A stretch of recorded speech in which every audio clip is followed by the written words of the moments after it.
what do you think we're going to start studying? Oh, Poetry! Numbers. No. Good guess, but no. Actually, it's a bad guess, but okay. Unless you're writing poetry about numbers, which could be interesting. You never know. So basically, we're going to listen to some poetry today. I'm going to read you some of it. I'm going to hear it. I might even play some of it on my phone. We'll see. Ready? How does a bastard orphan, son of a whore and a Scotsman, dropped in the middle of a forgotten spot in the Caribbean, by Providence impoverished in squalor, grow up to be a hero and a scholar? I gotta take this off, I can't breathe. $10 founding father without a father got a lot farther by working a lot harder, by being a lot smarter, by being a self-starter. By 14, they placed him in charge of a trading charter. And every day while slaves were being slaughtered and carted away, across the waves he struggled and kept his guard up. Inside he was longing for something to be a part of. The brother was ready to beg, steal, borrow, or barter. When a hurricane came and devastation reigned, our man saw his future dripping down the drain, but put a pencil to his temple, connected it to his brain, and he wrote his first refrain, a testament to his pain. Well, the word got around, they said, this kid is insane, man. They took up a collection just to send him to the mainland. Get your education, don't forget from whence you came, and the world's gonna know your name. What's your name, man? Anybody know? Alexander Hamilton. My name is Alexander Hamilton, and there's a million things I haven't done. But just you wait. Just you wait. It's a rap, right? Yeah, I like the Hamilton song you gave us. That was fun. Okay. It's a rap. Rap is poetry. Rap was street poetry. That's how hip hop and rap began. You watched Aquila, right? The rapper from England. This is how hip-hop began. It was poetry. It was people doing poetry battles on the street. They just didn't call it poetry, okay? Poetry is all of these things. Look, if you had one shot or one opportunity to seize everything you ever wanted in one moment, would you capture it or just let it slip? You better lose yourself in the music, the moment you own. You own it. You better never let it go. You only get one shot. Do not miss your chance to blow. This opportunity comes once in a lifetime. You better lose yourself in the music, the moment you own it. You better never let it go. Anybody know who that is? It's another rapper. It's Eminem. Okay? It's called One Shot. Okay? I can give you a copy of it, but I don't think I am. And then one you should have just heard this week. Shall I compare thee to a summer's day? Thou art more lovely and more temperate. Rough winds do shake the darling buds of May, and summer's lease hath all too short a date. Sometime too hot the eye of heaven shines, and often is his gold complexion dimmed, and every fair from fair sometime declines, by chance or nature's changing course untrimmed. But by thy eternal summer shall not fade, nor lose possession of that fair thou owest. Nor shall death brag thou wanderest in his shade, when in eternal lines to time thou growest. So long as men can breathe or eyes can see, so long lives this, and this gives life to thee. Who wrote that? Shakespeare. It is a sonnet, the 18th sonnet of Shakespeare. A sonnet is actually a very specific structure of poem with a certain number of lines and a certain number of syllables in each line. So it's very kind of regimented. It has to be written that way to be a sonnet, okay? On the beach at night alone, as the old mother sways her to and fro, singing her husky song, as I watch the bright stars shining, I think a thought of the clef of the universe and of the future. Ah, vast similitude interlocks all spheres grown, ungrown, large, small, sun, moon, planets, all distances of place, however wide, all distances of time, all inanimate forms, all souls, all living bodies, though they be ever so different or in different worlds, all gaseous, watery, vegetable, mineral processes, the fishes and the brutes, all nations, colors, barbarians, civilizations, languages, all identities that have existed or may exist on this globe or any globe, all lives and death, all of the past, present, and future, this vast similitude spans them and always has spanned and shall forever span them and compactly hold and enclose them. So the name of the title of the poem is On the Beach at Night Alone. So the poet is obviously imagining what it's out there. You know, he stands on the beach, he looks at the ocean, he looks at the sky. Very, very famous American poet by the name of Walt Whitman. He wrote during the middle of the 1800s. He actually wrote an entire book that is a poem called, and a series of poems called Drum Taps, all about the Civil War. He worked for a while as a nurse in a Civil War hospital, and so he wrote these poems all about his experience with the Civil War. Very famous. Another famous poet wrote this. Two roads diverged in a yellow wood, and sorry I could not travel both, and be one traveler. Long I stood and looked down one as far as I could to where it bent in the undergrowth. Then took the other, as just as fair, and having perhaps the better claim, because it was grassy and wanted wear, though as for that passing there had worn them really about the same. And both that morning equally lay in leaves no step had trodden black.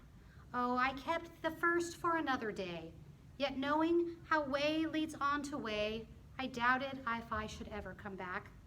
I shall be telling this with a sigh, somewhere ages hence and hence, two roads diverged in the wood, and I took the one less traveled by, and that has made all the difference. Ever heard that poem before? By a famous poet named Robert Frost. And it's actually, a lot of people have taken this poem to be this very serious idea. You know, this man's out on his horse in the woods, and he comes to a place where the road diverges in two directions, and he has to choose one. And people take it very seriously, like this is about life, right? Life is like this way. You know, we come to a place and we have to make a choice, and the one we choose makes all the difference. And actually, Robert Frost wrote this poem as a satire. You know what a satire is? It's almost like making fun of something, okay? And this was at a time when an era of thinking called existentialism, where you never knew, once again, what you did, be it big or small, might impact the whole world, right? Might change everything for everybody. And people took it really seriously, and the way they made decisions, like they thought, like, well, how could this impact this, and they were like, it was like a big thing, a big way of thinking. He actually kind of wrote it as a satire, like, here I am in the woods, and I'm going to see these two ways, and if I go this way, you know, it'll make all the difference because I'm taking the less traveled way. He was mocking people that think this way. A lot of people didn't know that at the time, that they were being mocked, but that's what Frost did.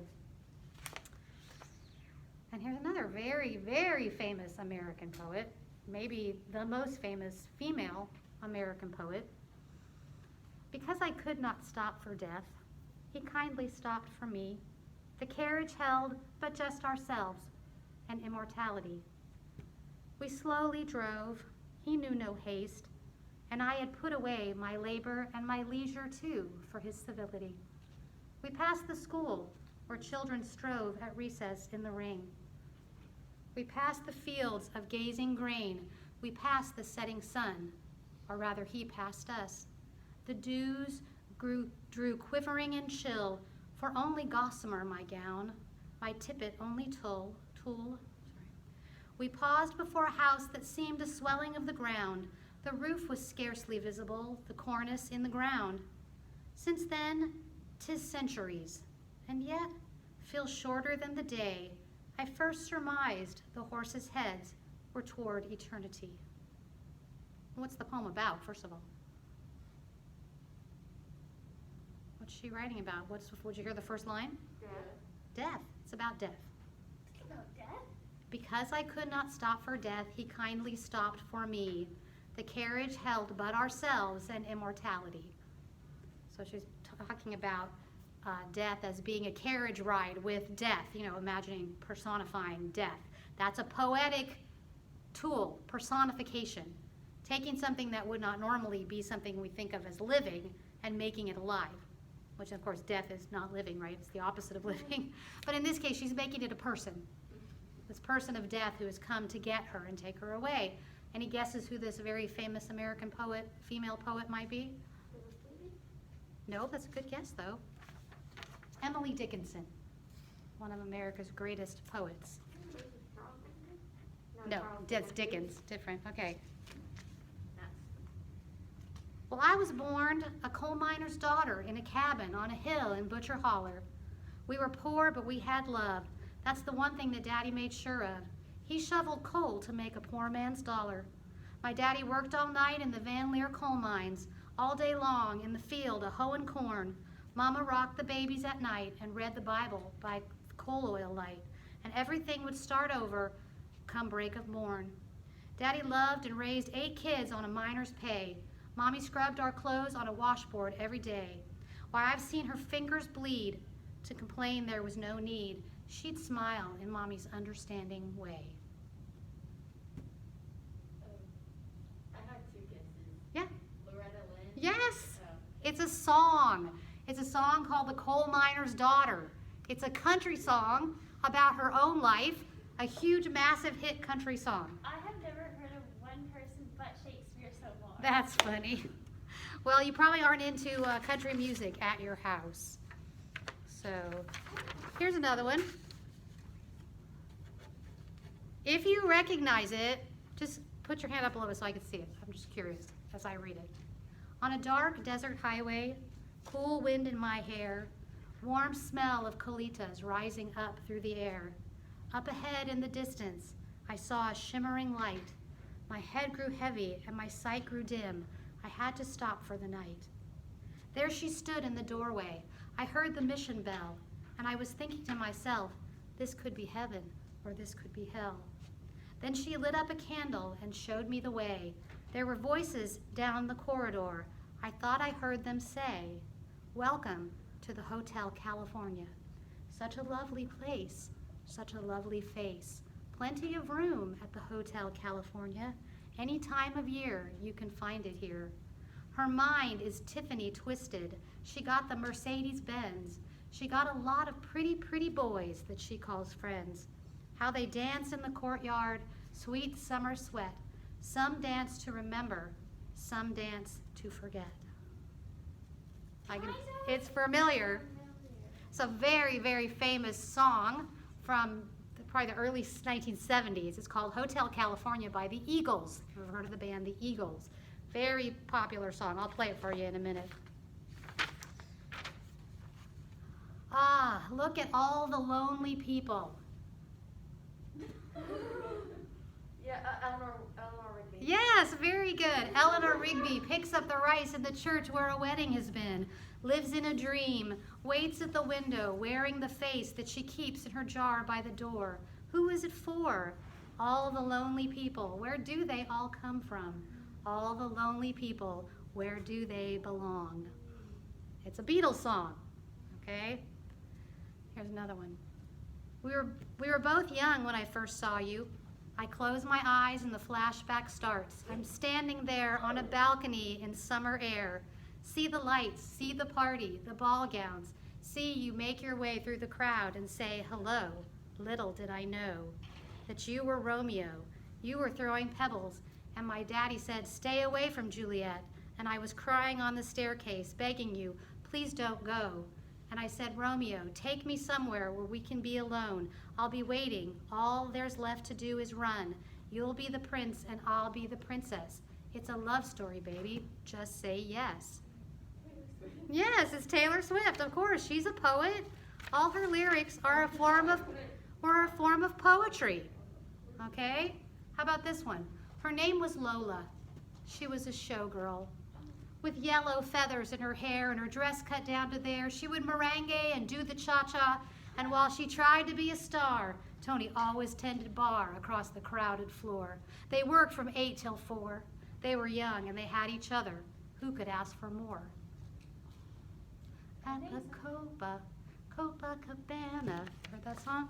The hottest spot north of Savannah. Yeah, of Havana. Yeah, it's Barry Manilow wrote that song. Let's see. All the ones I printed out, that's all the ones I printed out. So all of these things are poetry. Some of your favorite songs might be poetry, okay? What is poetry? Okay, get out a paper, pencil, something like that. Something to write with, paper, pen. I'm gonna put my mask back on so I can breathe, not breathe on you guys. Paper, pen. We're gonna do some free writing. Yes, we are. I'm so sorry. You know you don't hate it. I mean, I don't That's need it. debatable. Maybe it's annoying, but I don't think you hate it. I mean, as Okay. long as you say, What? I'm done with my homework, the 5-1 Wait, what? Oh, no, I did it wrong. But I did it. Okay, I'm just gonna have to watch this clock because I'm recording on my phone. So we'll do, let's do not too long. Let's just do 4 minutes. what is the thing? Poetry. Of course. Free write about poetry. Anything that comes to your mind, or write a poem if you'd like. How long is it? 4 minutes. Just writing. I'm just gonna write Shakespeare over and Okay, over and over again. You know free writing. You are free. You are free.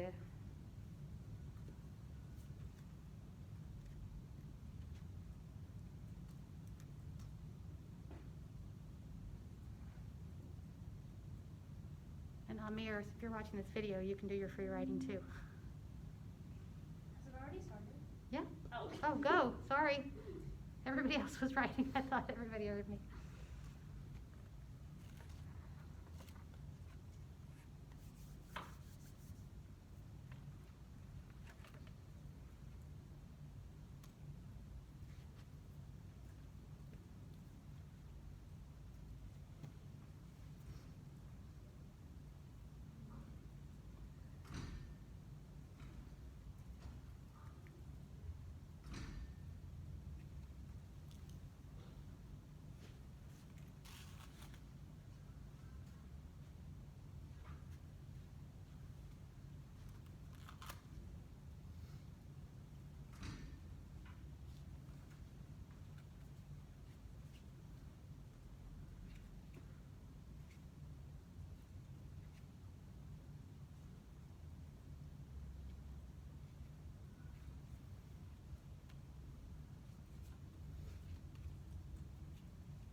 Thirty seconds.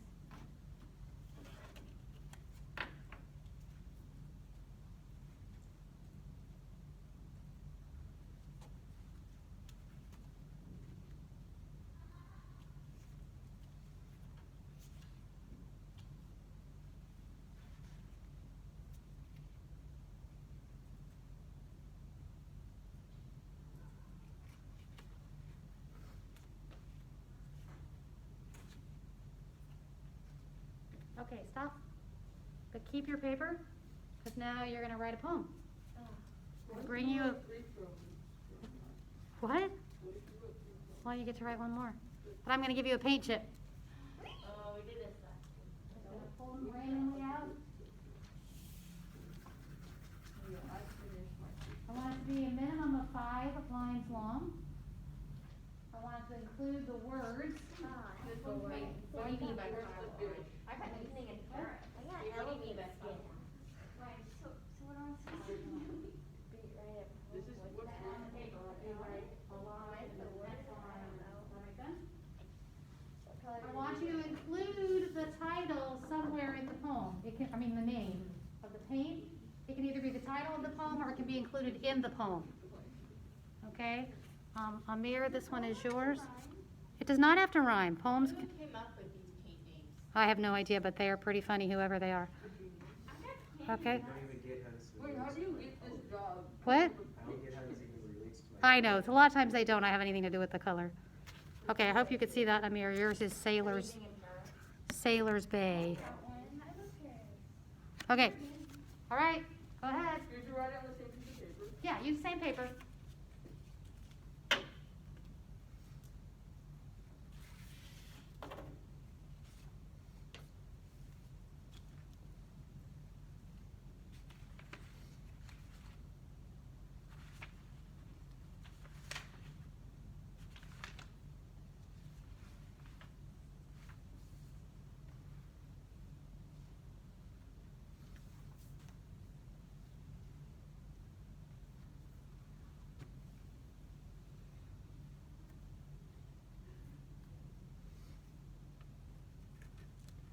Rhymes with Paris.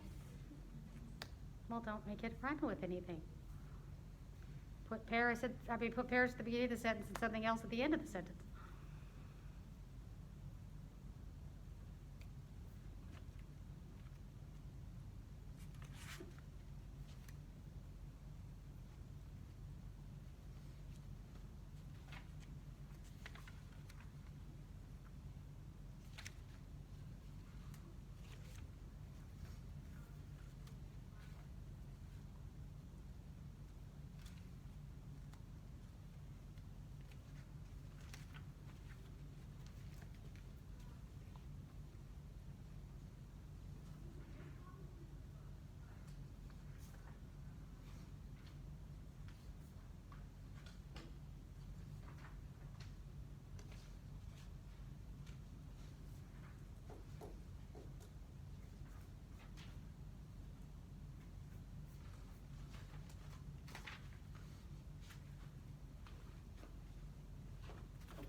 What?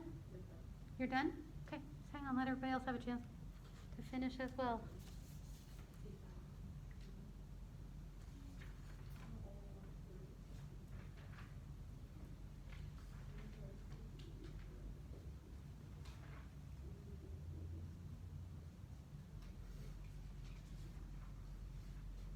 I didn't do mine all the way across this, my line, or each one is just one sentence that I go down.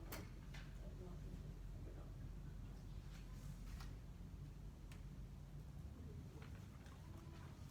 Okay, wrap it up in the next minute or so. Why do you rush me I'm sorry. I don't mean to rush you, but time's a-flying. Just do your best. This is like right off the top of your head. It's not like I'm expecting there to be like some great crafted masterpiece. If you have nothing, sometimes you have nothing. And you're the one that had Paris? Mm-hmm. What do you know about Paris? Literally not. Then I know nothing about Paris. I literally know nothing about Paris. Okay, I know Paris is in France. I mean, you know what I'm saying? Like, Not a poem. it is a poem. But I'm gonna stop you, finish up. Okay? All right, I put 2 papers on the table. You can turn in the paper you just wrote. This is very weird.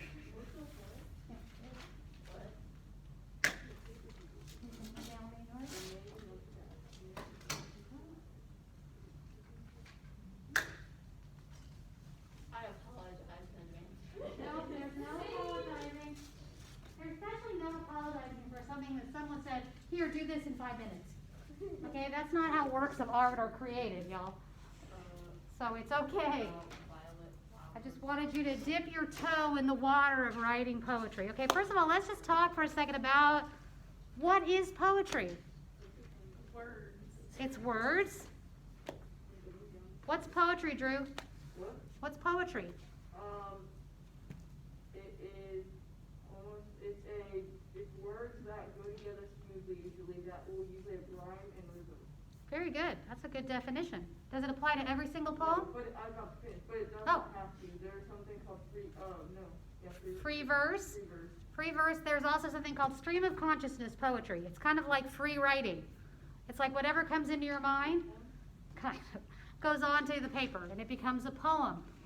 It's really hard to define this is a poem other than poems tend to be artistic writing. They're different from what we call prose. Have y'all heard of that word before? Prose?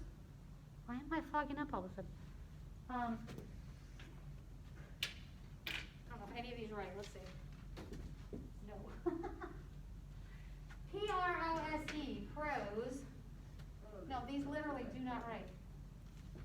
Ah! Why are they keeping pens that just don't write at all?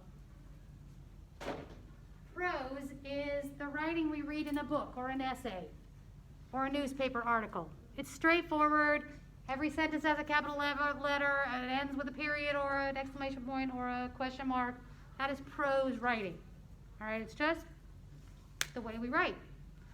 Sometimes, and I didn't bring my example that I usually bring in, sometimes an author writes such beautiful language that even though it's prose, it feels like poetry. Because the imagery, the descriptions make you feel like you're there. Okay? There's just a little, it's a little book. It's called Sarah Plain and Tall. You may have heard of it, or you may have heard of the movie of it, which was terrible and had nothing to do with the book. Sarah Plain and Tall is it's a really small book. It's really short. It's a story of a woman who leaves Maine and goes out to the prairies in an arranged marriage. And so she's grown up by the ocean her whole life. And now she's out in the middle of the country where there's just wheat fields as far as you could see. And she describes all the grain blowing in the wheat fields. She describes them like the ocean. Okay? And so even though it's prose writing, it's not poetry, the way her descriptions are so excellent, so evocative. Evocative means it brings out a feeling in you, that her prose is almost poetry. So you have this fine line between what is prose and what is poetry. Poetry is what you say it is, okay? It's what it makes you feel something, but so does prose writing sometimes. Sometimes it makes you mad, or it makes you excited. If you read an article about your favorite sports team winning the championship, that evokes emotion, right? That makes you feel something. Or you read about the death of someone, very tragic. It makes you feel stuff too. So it's a very, kind of difficult thing to say, this is prose and this is poetry. But we're just going to have fun with poetry. I'm not going to grade you on the quality of your poetry. I'm going to grade you on your willingness to try. Okay? It's really funny because I don't consider myself very poetic. I write lots of prose writing. I don't write a lot of poetry. Although, when I was in elementary school, I actually won a competition and got a poem published in a little booklet of elementary school kids' poems, which I never found. I thought my mom had saved it when I cleaned out her house. I never found it. But so once upon a time, I was a poet because they published me. So I could say I'm a published poet. I was in the 4th grade. So I gave you 2 poems, although they don't look a lot like poems, I don't think. You might think they're something else. They're actually from a book which was turned into a play and then turned into a musical by someone named T.S. Eliot. The name of the play, or the musical, was Cats. They took his writing and they turned it into first a Broadway musical and then a really strange movie. I decided Okay. people literally just walked up and left. Yeah, they said it was a horrible movie. I didn't see it. Okay, so these are just 2 of the cats that T.S. Eliot wrote about. Okay, these are his actual words. These are not like from the play or the movie. Okay? McCavity's a mystery cat, he's called the Hidden Paw, for he's the master criminal who can defy the law. He's the bafflement of Scotland Yard. You can read along. This is McCavity, the mystery cat. The flying squad's despair, for when they reach the scene of the crime, McCavity's not there. McCavity, there's no one like McCavity. He's broken every human law. He breaks the law of gravity. His powers of levitation would make a fakir share. A fakir is like a sheik, like an Arab sheik. And when you reach the scene of the crime, McCavity's not there. You may seek him in the basement. You may look up in the air, but I tell you once and once again, McCavity's not there. McCavity is a ginger cat. Do you know what that is? A ginger cat? It's orange. It's an orange cat, right? Like a redhead. Sometimes they'll call him a ginger. He's very tall and thin. You would know him if you saw him, for his eyes are sunken in. His brow is deeply lined with thought. His head is highly domed. His coat is dusty with neglect. His whiskers are uncombed. He sways his head from side to side with movements like a snake. And when you think he's half asleep, he's always wide awake. McCavity, there's no one like McCavity, for he's a fiend in feline shape, a monster of depravity. You may meet him in a by-street. You may see him in the square. But when a crime's discovered, then McCavity's not there. That's as far as I'm going to read. I'll lose my voice if I read all of these all the way through. So, you've heard a story already, right? You've heard a description. You know something about this. Well, you know that he's a cat, right? They told you that. You know that he's also, what? What's his occupation? He's a criminal, right? And then what does T.S. Eliot repeat over and over and over again, which is something McCavity's not, right, but then that line at the end, McCavity's not there, again and again, right? This is something that, it's a poetic device. You can add something in that you repeat on a regular basis, kind of always bring people back to that spot, and then here we go again. All right, now I'm going to read Rum Tum Tugger. Rum Tum Tugger is a curious cat. If you offer him pheasant, he would rather have grouse. If you put him in a house, he would much prefer a flat. You know, a flat is the British word for an apartment. Okay, so you know. If you put him in a flat, then he'd rather have a house. If you set him on a mouse, then he only wants a rat. If you set him on a rat, then he'd rather chase a mouse. Yes, Rum Tum Tugger is a curious cat, and there isn't any call for me to shout it, for he will do as he will do, and there's no doing anything about it. Rum Tum Tugger is a terrible bore. When you let him in, then he wants out. He's always on the wrong side of every door. And as soon as he's at home, then he'd like to get out. He likes to lie in the bureau drawer, but he makes such a fuss if he can't get out. Yes, Rum Tum Tugger is a curious cat, and it isn't any use for you to doubt it, for he will do as he will do. There's no doing anything about it. The Rum Tum Tugger is a curious beast. Okay, I'm not going to read the whole thing on the other side. Okay, now, I want you to think about cats. What you know about cats. Do you, when you hear this poem, does it remind you of a cat? Of most cats? You let them in, they want back out. You give them food, they don't want it. You know, this is cats, okay? And even as he writes the other one, the McCavity one, you get the idea that ultimately this is like a cat too. Because how often if you have cats or you've ever had a cat, something gets broken, or something gets torn up, or something gets knocked off a shelf. And you know the cat did it, but somehow the cat is never there where it happened, right? So this is T.S. Eliot taking the actual observation of real cats and turning them into these poems, right? That are kind of like, they're like characters, but they're really kind of universal about all cats, right? We all know that this is what cats are like if you know anything about cats. All right, because you know I like to read children's books.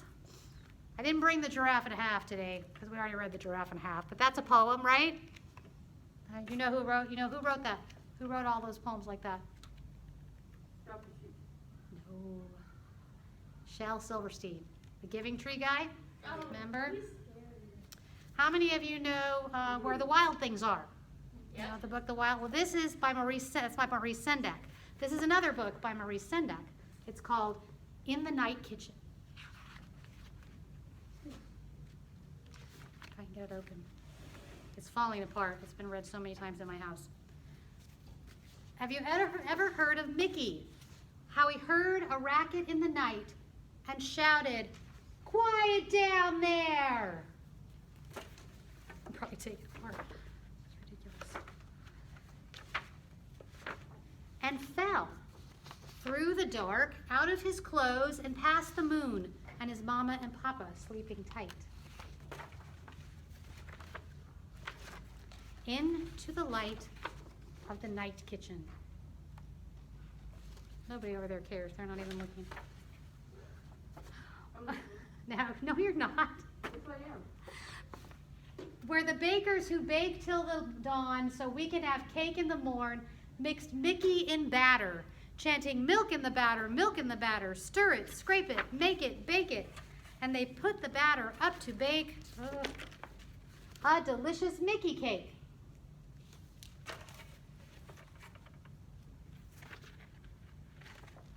But right in the middle of the steaming and the making and the smelling and the baking, Mickey poked through and said, "I'm not the milk and the milk's not me. I'm Mickey." I guess I should have taped this before I brought it, huh? Makes it hard to read. So he skipped from the oven and into the bread dough, all ready to rise in the night kitchen. He kneaded and punched it and pounded and pulled.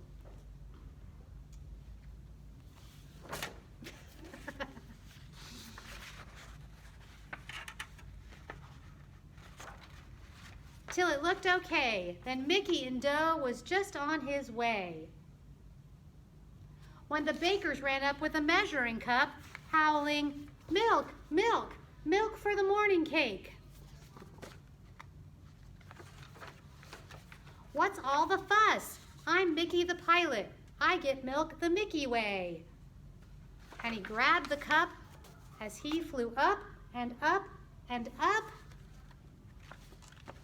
and over the top of the Milky Way, get it? In the night kitchen. Oh, there's the whole illustration of the night kitchen.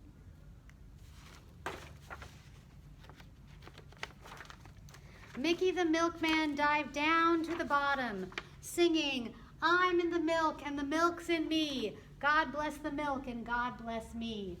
Then he swam to the top, pouring milk from his cup into batter below. So the bakers, they mixed it and beat it and baked it. Milk in the batter, we bake cake and nothing's the matter. Now Mickey in the night kitchen cried, "Cock-a-doodle-doo," and slid down the side, straight into bed, cake-free and dried. And that's why, thanks to Mickey, we have cake every morning. What? Well, I guess Maurice Sendak does. Just another poem. It's just another poem with pictures that go with it, right? Oh, I've got a poem. What? You do. What did you say? Cake is disgusting. Oh, well, you know, everybody's different. You don't like cake either? No, it makes my stomach hurt. Oh, bummer. It's just gross. Okay, This is another one of my favorite poets. She writes children's books, of course. Her name is Sandra Boynton. And maybe you've seen some of her books. Most of them are board books, like this. This one is called the Going to Bed book. The sun has set not long ago. Oh, here they are. See on their on their boat. They're on a boat. Of course they're on the boat. Of course they're on a boat. And everybody goes below to take a bath in one big tub with soap all over. Scrub, scrub, scrub. Okay then. They hang their towels on the wall, and they're animals, and find pajamas big and small. I like this picture. You see the dog and the rabbit?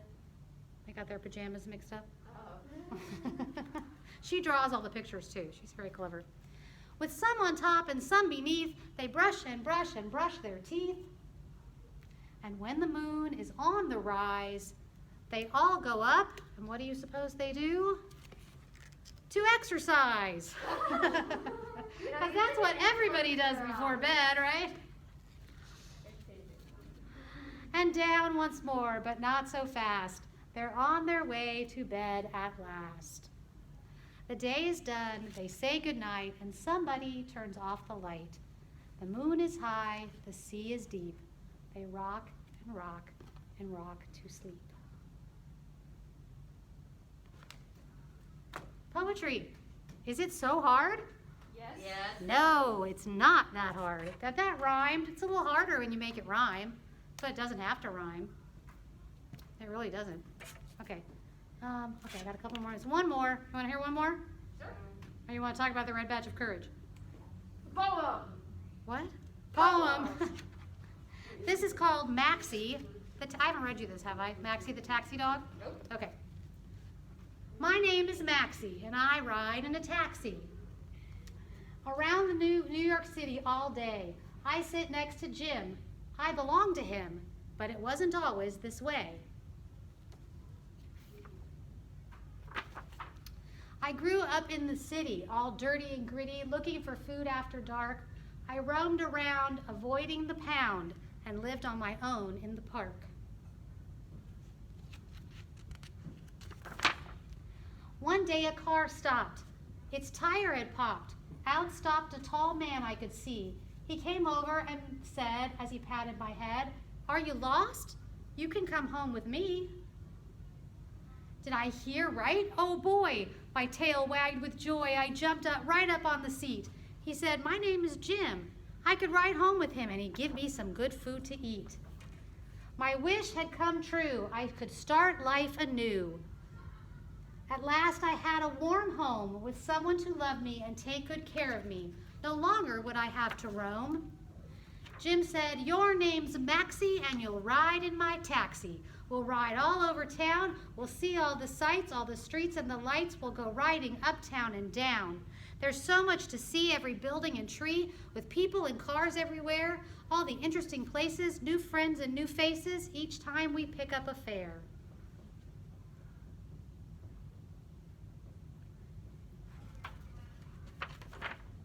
One time, a big lady who said she was Sadie was singing that night in a show. She broke into song, and I sang right along. You could tell me from the pro.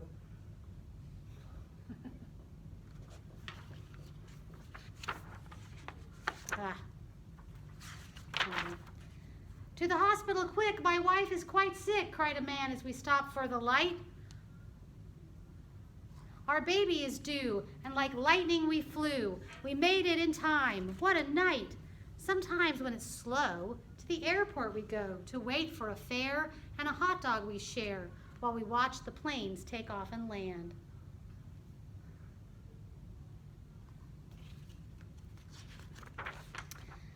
The door opened wide. Guess who jumped inside? 2 clowns and a chimp named Murray. We're performing at 8 and our flight came in late to the circus, and please try to hurry. We get such big tips on most of our treat. Jim is surprised at this treat. He doesn't know that I put on a show for the passengers in the back seat.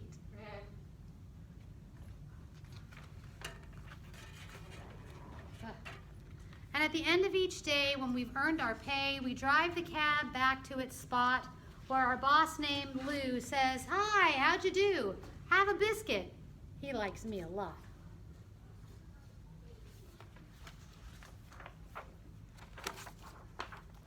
It's just like a dream. Me and Jim, we're a team.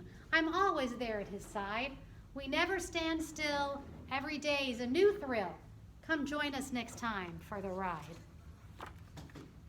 So, poetry. It can rhyme. It doesn't have to rhyme. It can be about funny words on paint chips. It can be about death. It can be making fun of something without people know you're making fun of them.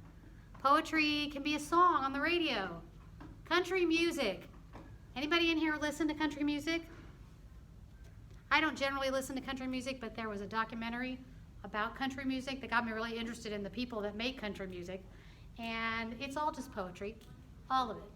It's all poetry. It happens to be poetry that rhymes, right? Because it's a song, and generally songs rhyme. Okay, I want to talk before you guys are grabbing your bags, ready to walk out the door. I got 5 more minutes, y'all. Give me a break. Actually, my watch says I have 7 more minutes. So the Red Badge of Courage. You're reading it, yes? Yes, maybe. Drew, have you started it? Yeah, I'm gonna follow it too.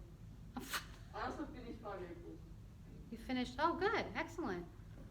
Okay, so 5 ankles? April's, we're reading it for history class. I thought it was 5 ankles. Across 5 Aprils. It's about 5 years of the Civil War. Oh, cool. About a family that has 2 sons that fight on the opposite sides of the Civil War. How many of you understand what's going on and are fine with what's going on? I've read this before. Okay, that helps. Anyone confused, not getting it? What does this hand mean, Laura? Kind of? Between. Okay, Wait, what chapter are we on? We're supposed to be 4. in chapter 4.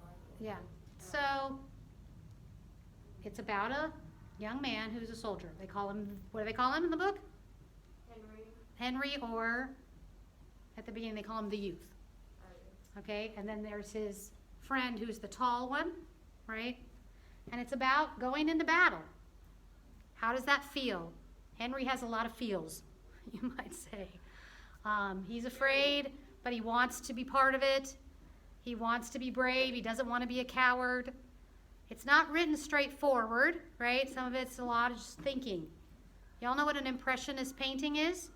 We talked about that before, where it's not exactly, but it's always clear what it is, but it's an impression that someone has of it. This is a book about impressions of war, okay? So I've been including the link to go read the summary on SparkNotes. If you don't get it, if you're like, I have no idea what just happened, then you need to go find out what happened. Because a book that you don't know what's happening is a pretty boring book to read. Okay, so take the time and make the effort to actually figure out what's going on in this story. All right, because you never know when you might come into class and I'm going to ask you to write me a quick summary. You're going to be like, oh, I don't know what's going on. I'm like, well, you need to find out. All right, any questions you have? Oh, you still haven't sent me my report card or something for the first semester. You didn't get your progress report? No. Oh, gosh. You're doing great. You write a lot. You write well. You're enthusiastic about writing. So you're good. Okay, we're done. I will see you on video on Tuesday.